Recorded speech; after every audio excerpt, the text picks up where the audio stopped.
کھانا کھانے کے بعد کی دعا۔ الحمد للہ الذی اطعمنا وسقانا وجعلنا من المسلمین۔ دوبارہ سنیے، الحمد للہ الذی اطعمنا وسقانا وجعلنا من المسلمین۔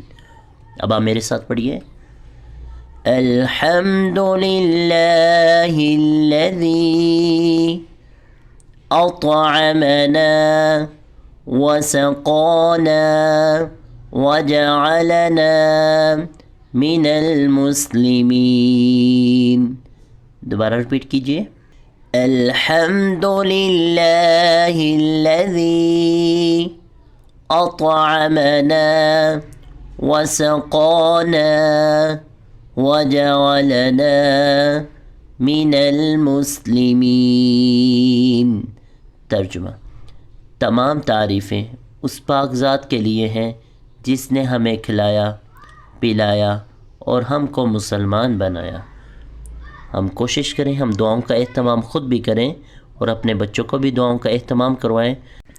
اللہ تعالی ہمارے رزق میں برکتیں نصیب فرمائے اور ہمیں حلال رزق وافر عطا فرمائے۔